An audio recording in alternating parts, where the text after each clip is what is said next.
What's up, everybody? I am glad to welcome back Vinny on Doubling Down with Colin and Vinny. We are attacking Kentucky Downs. Let's go.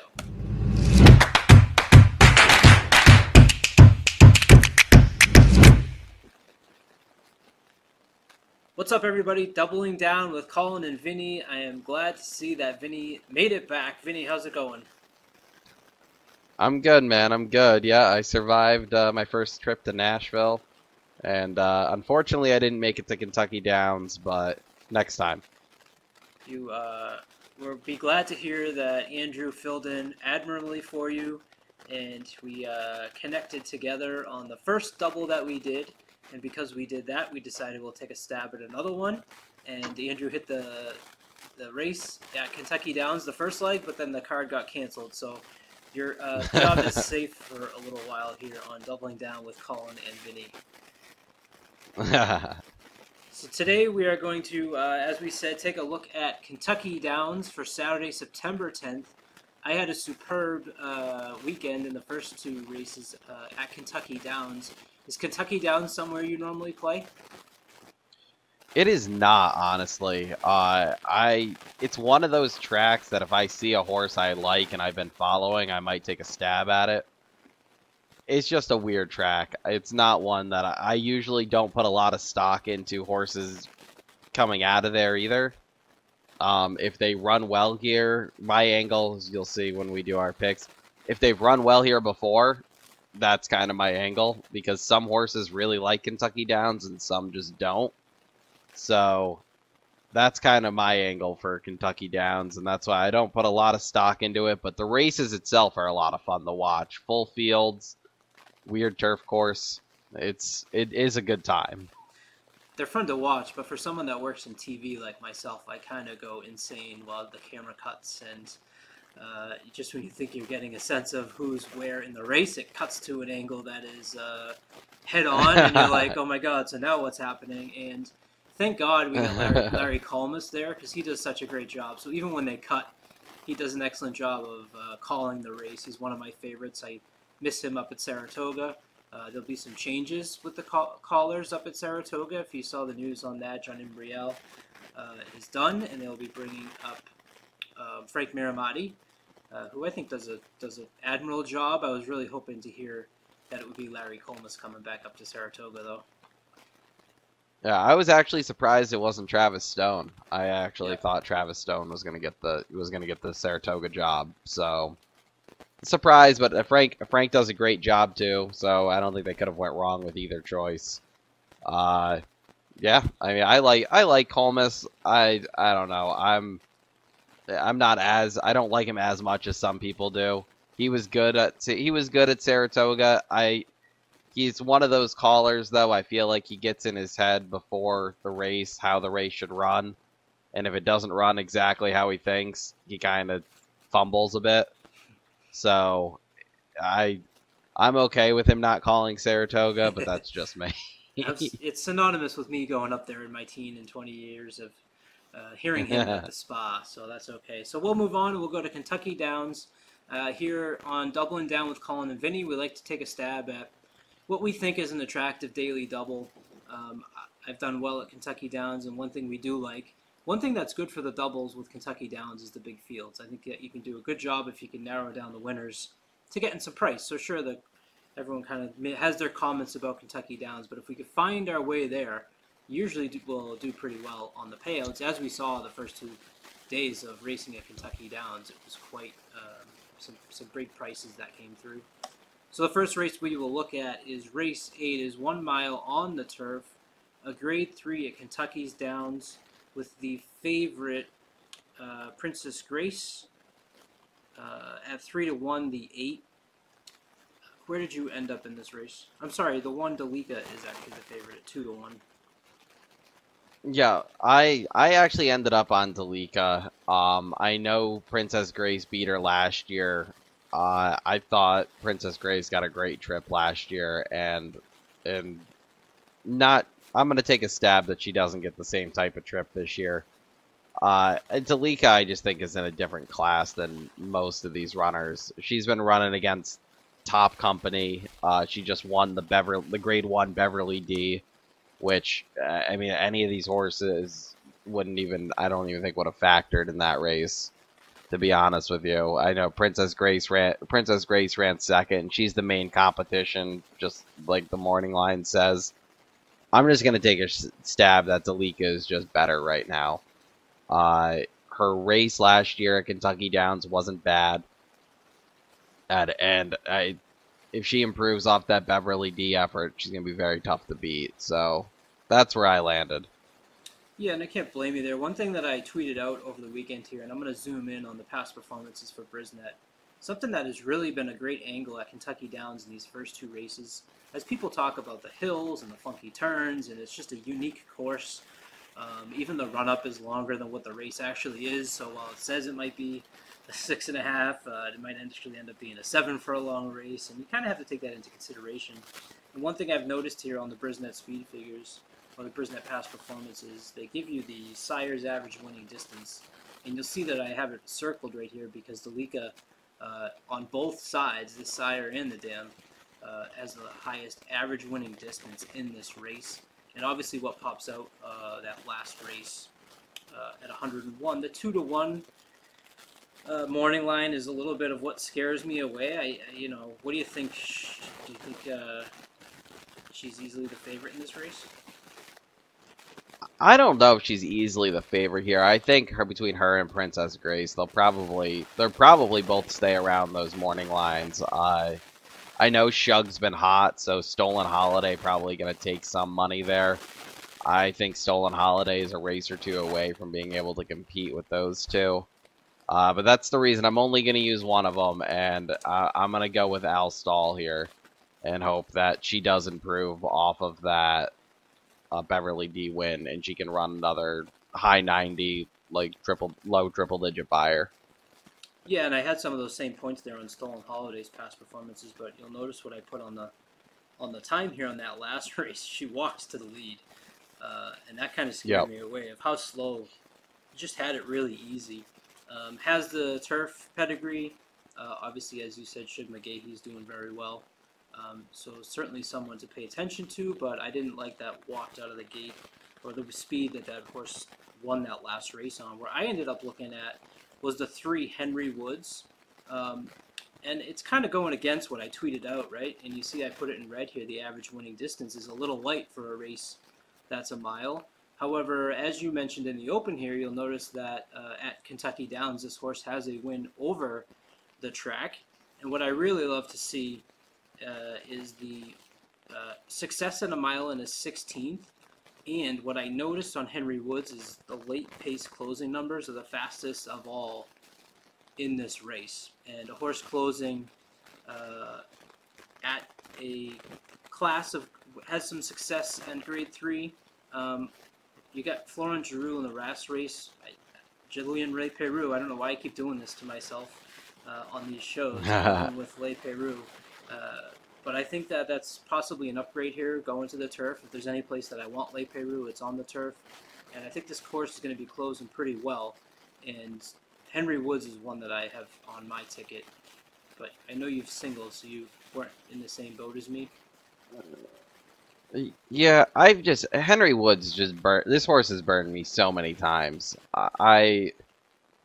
She beats lesser competition, and it's like when they step her up and it looks like she's got a shot to win, she either doesn't win or she just runs bad. I mean, she was, last year she was a half length behind Regal Glory, Regal Glory, if she was in this race, would be what, 1-5?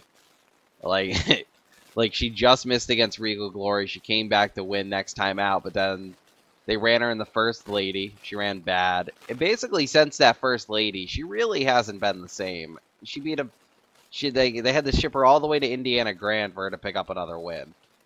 Like, she was not great this year, and in all 3 of those spots, she took money, and she looked like she really fit on paper in those spots, and just really did nothing. She came in third. She came in third, the Bleecker Street and Fluffy Socks, but the rest of that field was not good. So it wasn't like it was a good effort. She honestly had no excuse not to finish that race off. So stepping a little bit back up in class from what she faced in Indiana Grand. I'm gonna take a shot against her, especially if she's gonna be sub like 5-1. If she's, for some reason, if she drifts up to like 7-8-1, sure, I might use her again. But this horse has just burned me so many times at a short price at this point that she's got to beat me for me to use her again. I think you've scared me off of her, so we'll go to the other horse that I is interested in, which is the 4 Lady Spite Spear. A horse that has on the dam side 4 turf starters, 4 turf winners, has shown some success. I love the speed figure that I saw 2 back, and I love to see in these mile races at Kentucky Downs horses that have had success at longer than a mile. So I highlighted here for you the 2 victories at a mile and a 16th. Emma Jane Wilson stays aboard. Trainer 25% when their horses won the last time out. This horse won at Woodbine. What did you think about Lady Spite Spear? Anything interest there? I like her. I think she's a very good horse. I'm just hoping that I'm really just hoping that the 1 is just the classier horse and can put her away. She's definitely going to be up on the pace. She's run well against good horses. She was also 3rd, the Regal Glory. She finished right behind Bleecker Street a couple times. She has a few very nice wins. She does make a ton of sense. I would much rather use her than I would use Henry Woods personally. And I do like that she's coming in off of 2 straight wins. But for my, I know the 1's gonna take some money and probably be the favorite, if not like a very close second choice in the double probables. So I'm not trying to spread too thin using the chalk. It makes sense. I gotta fob on the fly here because my laptop's dying, so I gotta self-power. So there we go. So that is race 8 on Saturday, September 10th. Vinny is singling the 1 Dalika. I've decided to spread a little bit, and I'm kind of doing something I probably shouldn't do here, which is using the 1 with the 3 and the 4. Generally, if that's something that you're going to do, you might want to take a stand against. So we move on to race 9, which is the second leg of our daily double. And if you've singled in the first, I'm assuming that you've gone a little bit wider in the second leg, or did you single here as well? I did not single here, but I'm only going 2 deep. I toyed with going 3 deep, but I'm sticking with 2 deep here. The first horse I am going to use is Chewing Gum. And I am going to use Chewing Gum for the same logic that I'm using Dalika in the first race. I just think Chewing Gum is a better horse than I would say 90% of this field. If this race wasn't at Kentucky Downs, I think Chewing Gum would be a lot shorter. This horse always seems to run well and just always seems to be forgotten about on the board. I feel like this horse is always, look at the past performances, always between, really in like the main spots it's in is always between 5 and 10-1. Sometimes does drift up. But this horse for the most part always shows up. And especially against this level, I think I just think she's a little bit better than these. So Chewing Gum's the first one I'm going to use. I also like that Rosario is getting the mount, and it's not like Cancel. I would have been okay with Rispoli, but definitely a jockey upgrade in my opinion, getting Rosario. So that's the first one I'm going to use. How do you feel about Chewing Gum? Well, I saw the same thing as you did with Rosario. The only reason I didn't have Chewing Gum is because I liked 2 horses better here. So that was the only reason I had to make a cut, because like you said, as I was talking, I used the favorite in that first leg, so I feel like I needed to cut a little bit more here. And there's a couple prices that I am interested in.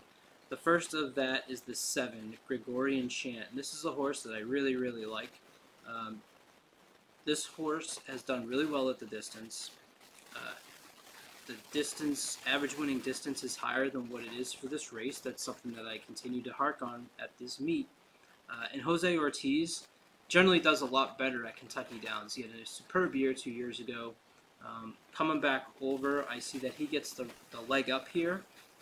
You know, I could call out that this horse obviously lost to Arrest Me Red a few times, but you'll see I highlighted here at that 6 furlongs. That's the distance that this horse really is intrigued by, and even has some success at 6.5 furlongs.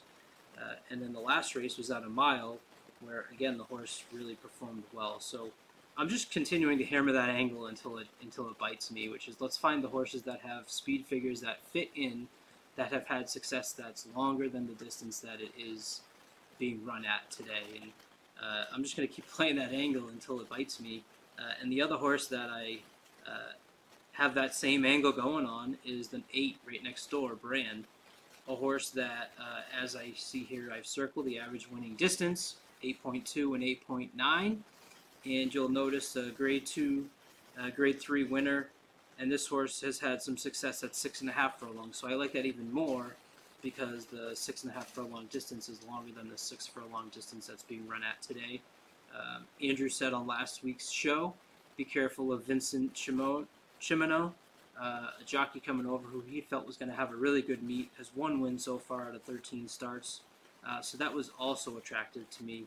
So the 7 and the 8 were actually where I landed on this. A nice 10-1 and a 6-1 shot to hopefully make up for me taking some chalk in the first leg. And that is kind of where I've landed on those two for this. Did you have any interest in either of them?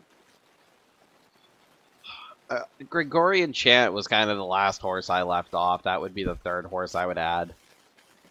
I've chased this horse all year. This is another one. I have chased this horse all year. And man, I thought he was going to get there in the turf sprint, and just Arrest Me Red was just too good. I used him again in the Jaipur thinking, okay, like, horse fits, Rosario gets the mount back, let's try it again. Just nothing. Horse ran good last time, was too short of a price for me to play, but again, fell short. I know it was at a mile. This is the last horse. I might take a peek at the double probables, and if they look, you know, if I'm going to get like 20, 25 to 1 on the double probable from the first leg, I'll probably toss this one in because I'd hate to get beat by it. But if this horse is bet down a bit, which I think he will, I'm actually surprised this horse is 10 to 1 on the morning line. I think he'll get bet down a little bit. But yeah, if it's only like you have to remember too, we're not in New York anymore, so those morning lines are not as accurate as what you might see when you're watching Saratoga. Right. Exactly. So I'd be interested to see what this double probable looks like it's going to pay out. If it's above 25, I'll probably use her. If not, I'll let it beat me. Bran, I can see, just not my horse. I'm not a huge fan of Sadler shipping out of California. Mm-hmm. It's just one of my things. On occasion, I'll use the horses. I like a couple other horses here a little more, so this horse would just not make my ticket, but would be one of those that, you know, if I was playing a big pick 5, probably a horse I wouldn't leave off. It would definitely be like a defensive use, but for a double, I'm gonna let this horse beat me. So who is the other horse that you had on your ticket? The other horse I have on my ticket is, I believe, the number 10. If you scroll down a little bit on the past performances, it is Totally Boss for Rusty Arnold. Flo is back in the irons. Won this race. Won this race in 2019. Mm-hmm. This horse, he's run well at Kentucky Downs in the past. Even last year, he was right. You know, he finished 7th, was only beaten by 3 lengths. This is just one of those horses. He's a hard knocker, and I like horses like that. Rusty Arnold seems to do very well, at this meet, and he does well with these horses in Kentucky.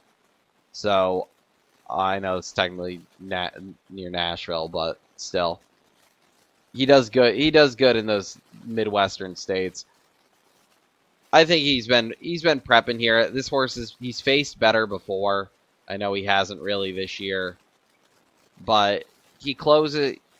He's a good closer. He's won at the track before. He's won this race before. So at 12-1, I'll give him a shot. This is probably going to be the highest this horse has gone off in a few years. So, and I don't think he's, based on the speed figures, I don't think he's done yet. I know that 78 at Churchill for Equibase figures isn't great.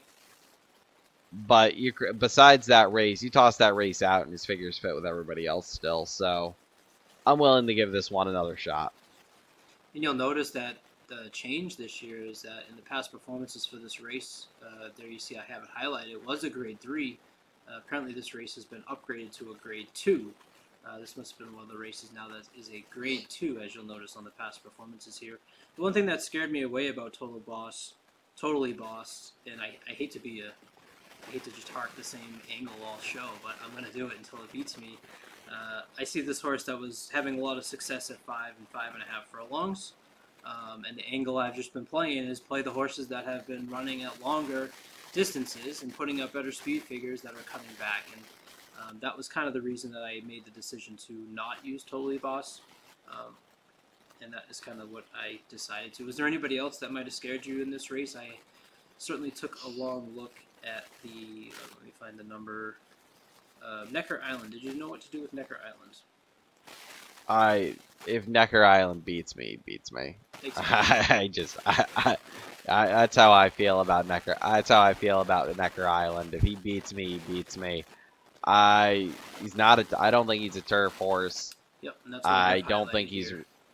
Yeah, I don't think he's like really. I don't think he's a graded stakes horse. I know he's run okay in some spots, but he's not for me.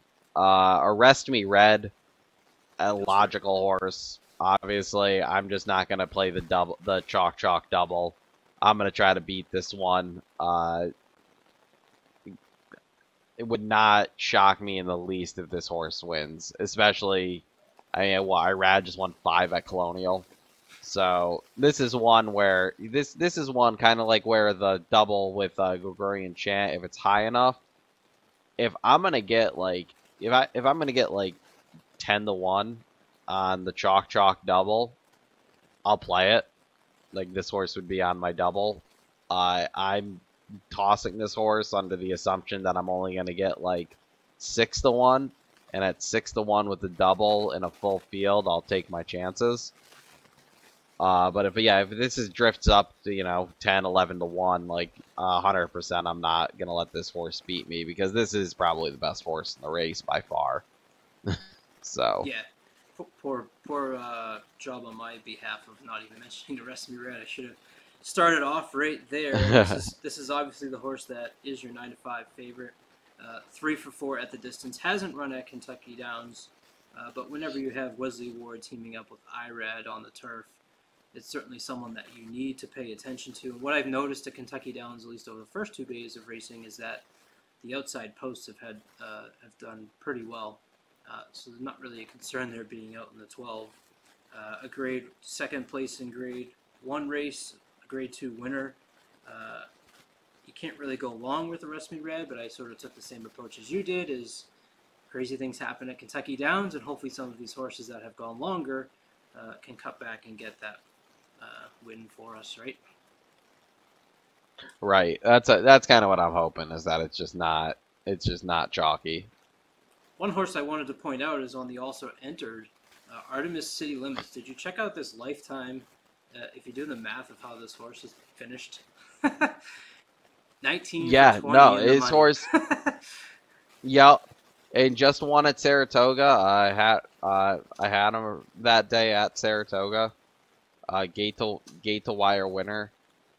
That's my big issue, is that I don't think this horse, even if this horse draws in, I don't think this horse is lone speed in this spot. I think there is other speed, and where this horse has struggled with in the past is when this horse does take pressure. This horse kind of needs to be clear, and I think this horse will have to go very, very quick to get clear. And if they go that quick, I don't think this horse would get away with a 21-44 here at Kentucky Downs without being contested. So that was kind of my logic to leaving this one off. I know Maker is just red hot here. So would it surprise me? No. But at the same time, I think this might, if this draws in, Maker is going to take money. I'll let this one beat me at a shorter price than it should be. But this is the type of horse I make that note for people that are playing exactas and tries. I don't think this is a horse that you can leave out of those types of bets. Oh, exactas and tries, yeah, certainly, definitely use this horse in your, if you're playing like underneath on exactas and tries. Yeah, I can 100% see that.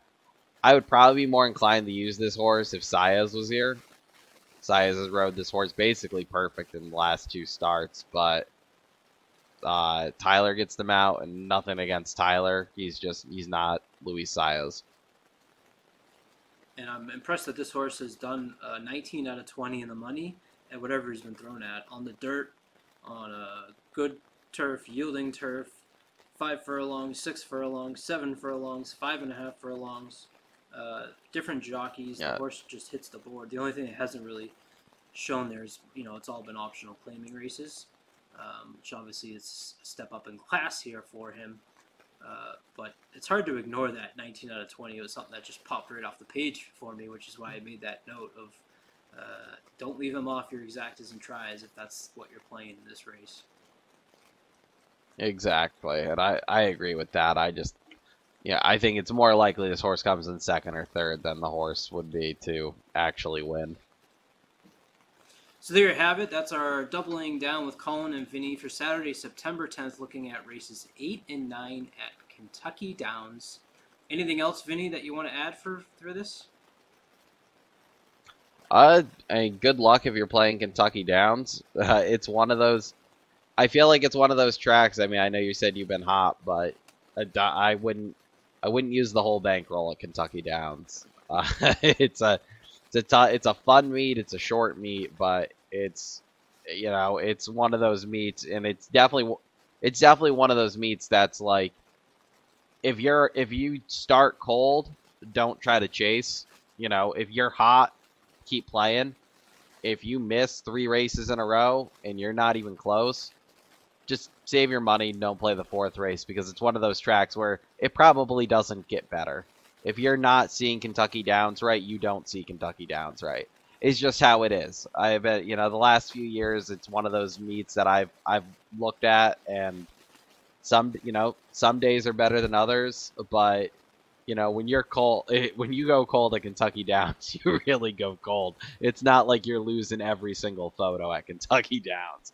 It's like your horses are just not.